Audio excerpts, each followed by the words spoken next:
call Charles Cheval. Mr Chairman, I want to speak in some detail to the supplementary order papers that sit in the name of my colleague Moana Maki, because I do think that if the committee were to take those supplementary order papers on board, then this legislation would be greatly improved. And indeed, that's a point that Moana Maki made to the Honourable Peter Dunn in a letter dated the 31st of October this year, which I'm going to seek leave to table at the end of this contribution. And what I want to say to Mr Dunn is this. As Moana Maki pointed out in her letter, his commitment to support this legislation could still be fulfilled while voting for those supplementary order papers. That's something that also goes for the Honourable John Banks and any other member of the House who wants to support the Minister's legislation.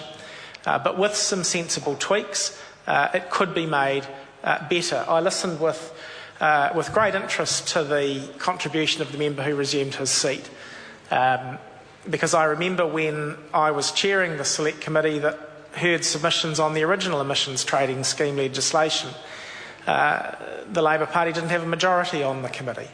The legislation was reported back to the House with the support of Jeanette Fitzsimons and Doug Willerton, and they made the decision that they did to support an emissions trading scheme because they heard evidence that indicated that it would make a difference to the behaviours that Dennis O'Rourke has just quoted.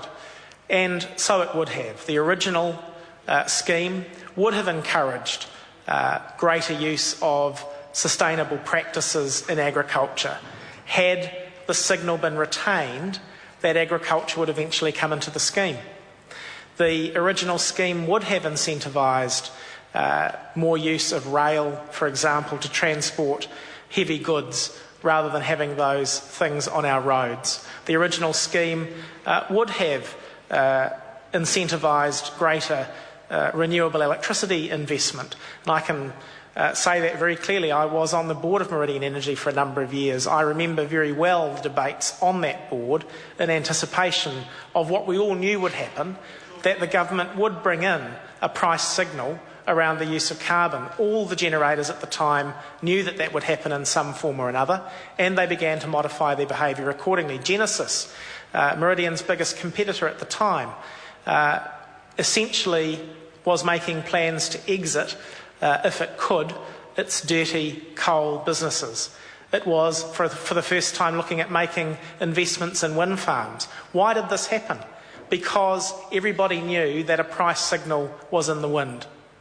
Now, the problem with some of the contributions we've heard already in this committee stage, particularly the one from the Honourable John Banks, is this.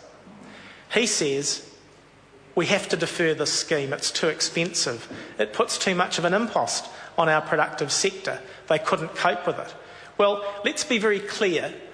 Let's us as members in this committee and the public listening to this debate be very clear about what we're actually saying.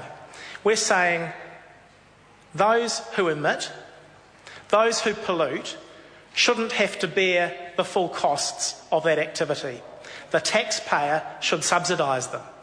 And for all the rhetoric we hear about being indebted to China for our lifestyle, the reality is that these changes will cost the New Zealand taxpayer $1.3 billion a year. That's the subsidy that we are conferring upon the polluting sector by failing to act and failing to put in place a scheme that would incentivise all the behaviours that I agree with Mr O'Rourke we want to see in New Zealand. And when we hear this talk about New Zealand leading the world with an ETS and other countries not pulling their weight, what I say to members who say that sort of thing is wake up and look at the evidence. We are falling well behind a number of countries in a number of areas. And the Minister I see is shaking his head in the chair. I hope he gets up and takes a call at some point in this debate. It's always a pleasure to hear from him, and it would be great to have him share his wisdom with the House. But the point is this. The reality of what countries are doing overseas, in fact, to put in place better use of sustainable energy. The attempts by countries overseas to bring in better, Mr. Chairman, better sustainable practices in primary production. The manufacturing of solar panels in China, as one example, the attempts by that country to wean themselves off their addiction to coal and onto other forms of energy so that they're not engaged in polluting practices as they try to grow their economy. That's the reality of the world environment. And it doesn't matter whether a country's running an ETS or not, it's what they're actually doing in practice to price the use of polluting technologies and to incentivise the use of renewables and clean tech. And that's where, when we say we're falling behind, members on this side of the House start to get so concerned. The other real concern in the debate, of course, is the fate of forestry and what these changes will do to that industry. And again, that's why Moana Maki was so keen to write to the Honourable Peter Dunn and to say, look, you have a chance not to completely devastate that industry, which was brought into the scheme right from the beginning, which was sitting on valuable credits, and which now sees the value of those credits effectively being devastated. That's a sector that we rely upon for our emissions profile that Dr. Smith was so ready to point to in his earlier contribution. Well, without the forestry sector and its contribution, which will go out the window once this legislation is passed, our emissions profile will look very poor indeed. And I know the Minister knows that and fears it and is concerned about it. What I want to know is what the government's going to do about it. Because what Moana Maki's done is she's put up some alternatives. There's the first supplementary order paper in her name that would restrict international units. Now, what would happen under that proposal is that 50% restrictions would be put on international units so that New Zealand units would be preferred over international ones so as to protect our forestry industry. Now, we're not linked to any other emissions trading scheme, so this would effectively limit UN offset credits to 50%. Since the ETS came into effect, we know that there's been a sudden collapse in the price of UN offsets, which no government could have predicted because of the massive oversupply of world units. With current UN offset prices around $1 and the 1 for 2 deal that was brought into the scheme when Dr. Smith was the Minister, this makes our carbon prices only around 50 cents per tonne at present.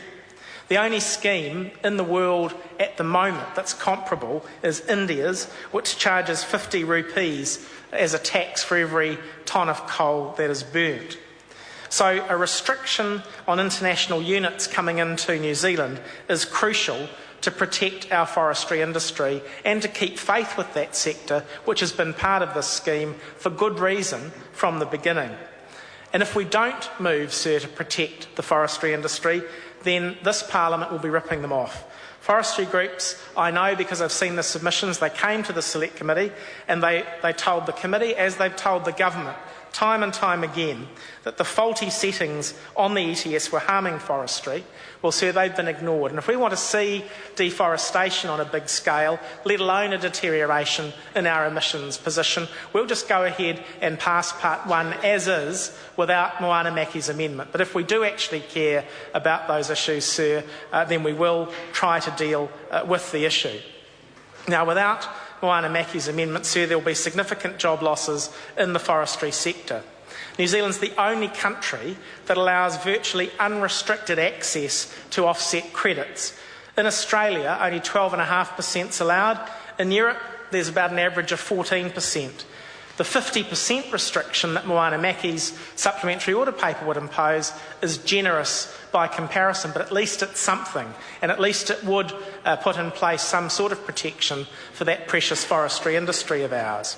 And if we're ever going to link with the European scheme or the Australian scheme or both, then we're going to have to put in place some sort of restriction in order to be compatible. That's pretty clear.